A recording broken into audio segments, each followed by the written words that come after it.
Welcome to Being Humankind with your hosts Brian, Mike, and Neely. We explore what it means to be human in a time of disconnection. What's the greatest lesson you learned that wasn't from a book or that you didn't learn explicitly from another person? Wow, that's a good one. Didn't learn it from a person and didn't learn it from a book. So it's pure life experience. Pure life experience. That's a good one to think about.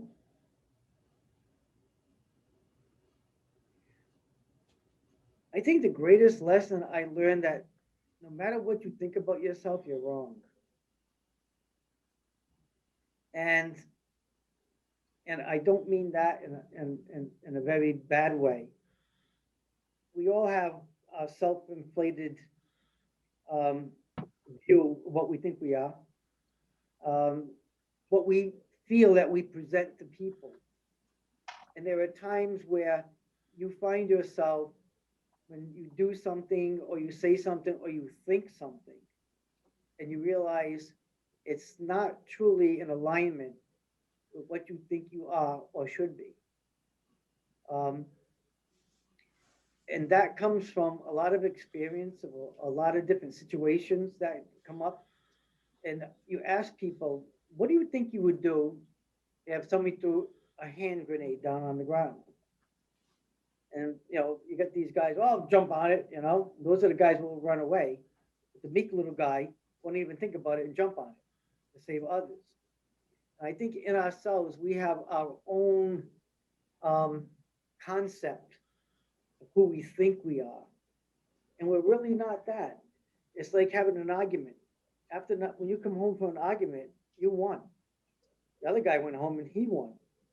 And you start relating the argument, and what happens? You start telling them things that no one ever said, right?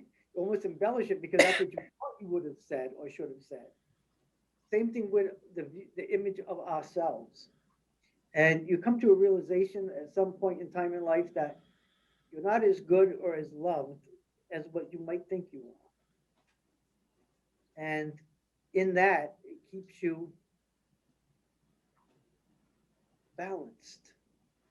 It keeps you balanced in the fact that you always have to be cognizant of what you do and what you say and how it affects people. Because you don't realize the slightest word could hurt somebody really bad. And it can never be taken back, no matter how much you apologize.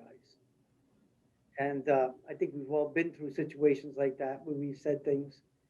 Um, we all like to think we're wonderful people, but we are. We're like a coin. We have a head and we have a tail, and it flips sometimes. So I would say the image of myself in my own through my own eyes is probably one of the greatest lessons of what you really are. And that will take you into a really dark place when you reach that. It's a revelation when you finally come to a point in your life where you just see all that you have done, no matter how much you want to justify doing it and the purpose and the reason. And well, you can get away with that. But the point is you did it. And then someday you get to this dark place. I remember saying it. I had about 2 weeks where I never thought the world could ever be so dark. And I think the first time I realized what other people go through when they're depressed, it wasn't really a depression, it was a darkness. And it's hard to explain. And then once I came to that realization of, yes, that was me. This is what I think about myself. Now, if this is what I think about myself, that means that's what I want to be. Well, now I have to get rid of all this and I have to work to make sure that everything I do now is in line with this objective of what I truly want to be. And what I wanted to be is what I was when I was a child. Think of what you were when you were a child. What type of kid were you? Were you a loving kid? Were you a happy kid? Were you a miserable little brat? I don't know. But I was always a child that gave everybody everything. My toys, I'd give away if somebody else wanted it. I mean, I've given away more things. People say, "Oh, I like that. Ah, take it. Don't mean that much to me," you know. Um, and I needed to get back to who I really was when I was a child, and that I think would answer that question for me. Was was there a time that you realized that you weren't who you thought you were, but you were pleasantly surprised by it, like in a positive way? I think I realized the disparity between the two images of myself. You know, they both were real. I mean, all the time with all the stuff of the darkness, I did know I did thousands of different things for people to make them happy and to help them. I mean, I always help people.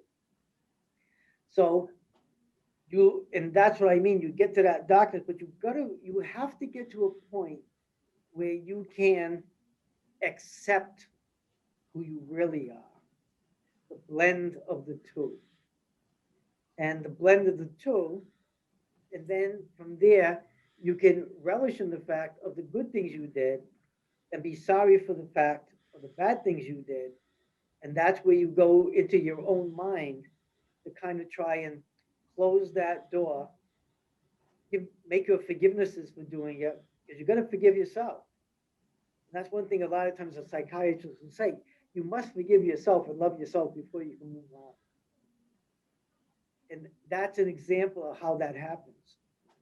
When you see that and you just realize, like, wow, that was really me. But yet, coming back to my childhood, that was really me because that was my purest, most innocent part of my life. And these good things I did was a reflection of that part of my life. I need to get rid of this. And I want to go back to being me and being happy. So, yeah. Thank you. I saw a quote today that I'm going to probably ruin it, but it said, be the adult you wish you had around you when you were a child. Mm. Yeah. And you see that in families, even in my own family. I mean, my granddaughter and I are like, oh boy, two little peas in a pod. Okay. Today she was, she's 9. I pick her up every day from school at 2 o'clock, and I have her here till 4:30, and we are so connected. So she had this new stuff, magic something or other, and she squished it out, and she was drawing on it, and everything she did from um, preschool to kindergarten all the way to 3rd grade now, she would make things for me. I love you, Papa. I this, I that, and everything else. I have a whole bucket downstairs that I keep, and I date it when she gives it to me. I put it away for her. Well, I have a coin, not a coin, a little heart, a jade heart, a stone heart. That we were at this little white light bookstore one time. He says, "Papa, I want to buy that for you." Well, 5 years old, she ain't buying anything. Right? Papa's buying. Okay, okay, Autumn, I'll buy that for you. Papa, this is my gift to you. And she kissed it. And she said, "This is for you to carry with you." Well, I have had that heart with me for the last 5 or 6 years. No, 5 years. Everywhere I went over the world, I have never left this house or any place without that being in my pocket. And every now and then, she'll take it out and she'll kiss it to re-energize it. And as a matter of fact, she did tonight. Um, I got it in my other pants pocket. I should get it. It's just adorable. Well, at Christmas time, she got me a wallet, and on the wallet she had embossed Papa. And when you open it up, she had embossed, "You are my everything." And that is what I always wanted to be, even to my children, to be that close. Now, when my kids were growing up, I remember I used to tell them all the time that you will get responsibility as you prove you're responsible. make decisions. And what I owe you in life is to give you the tools to succeed, no matter what it is, and to let you know at all times in your life, now and forever, that if you're ever in trouble, I don't care what it is, you can always come back and tell me. I'll never yell at you. I won't ever get angry with you. What we'll do, we'll look at it, we'll talk about it, and we'll fix it, no matter how it's going to be fixed. And that foundation, because my father was like that. My father was a very, how do I put it? He only went to third grade because he had to work for his family. But the man had common sense like you wouldn't believe. He would see things and look through things. He was incredible. And I had worked with him for several years, and taught me a lot about stuff like that, about being there, about understanding. And he had a depth of thinking that sometimes I used to be just amazed at. Give you an example. I had family out in New York, and I would take my father after my mother passed to go to my family in New York to see his sister. Well, he had a sister here in Rhode Island also. So when we get down to his sister in New York, his sister her name was Milliotts, okay? Milliotts says to him, Frankie, why did you tell Jenny to come down and see me? If you tell her to get in the car, she'll get in the car. She'll listen to you. I want to see my sister. Now I'm sitting there, I'm saying, well, yeah, maybe my father should do it. And my father, as he would raise his finger, go, no. And I just looked at him. He says, I tell Jenny to get in the car, and she'll get in the car. And she'll come down here and see you. But I'm going to ask you a question. If we're driving down here and something happens, there's an accident, and she gets hurt, whose fault is it? It'd be mine. If she don't want to come, she doesn't come. Not up to me to decide her life. Those are the little quippets of the way he thought, and we wouldn't think that way. But that's how my father would think. He was just amazing. That's how I always wanted to be to my kids, supportive, amazing, being there. The other funny story was I was ready to drive and he took me to a junkyard. Now, I had a beautiful GTO that my cousin sold to me. Okay. Oh, beautiful bronze GTO. And my father says, your sister Shirley is going to be driving before you. Why don't you sell that to her for $1? Ouch. All right, Dad. He said, don't worry, I'll take care of you when you go to drive. He didn't have a lot of money. Well, now it's time for me to get a car. He takes me to a junkyard. And I picked up this $100. It was a Ford Cortina, which you probably never heard about. And it was yellow with orange bucket seats. It had a gray convertible roof that didn't touch the windows. It shrunk. All right. I looked at it and I said, Dad, you've got to be kidding me. Listen to me.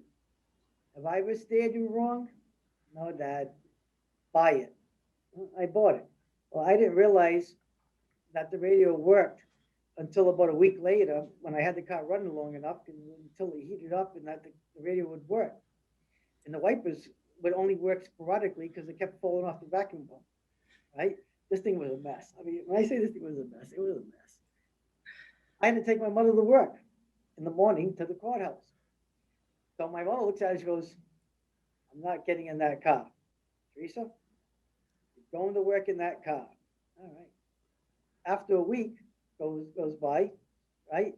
She comes home, I take her home, and she goes, Frankie, I will not go in that car again. And my father, as brilliant as he always was, got his keys, threw them on the table and said, what do you want me to do? Give him my car? And he threw the keys on the table. He says, can you take over the payments of my car? I said, well, yeah, Dad. I mean, payments back then were like $25 a month, right? I go, yeah, Dad. He goes, good. It's yours. Teresa, we're going to go down to Viking and buy another automobile. Then he looked at me. Yeah, what? Get that car and bring in the junkyard where it belongs. That's a great story. Okay, so that's how I had that adult, and that's what I always want to be for my kids. And that statement is so true. You know, if when you become an adult, can you be the parent to emulate what you wished you had as your support and your guidance when you were a kid? That's what you should be. I get lots of stories. I'm old. We get lots of stories when we're old.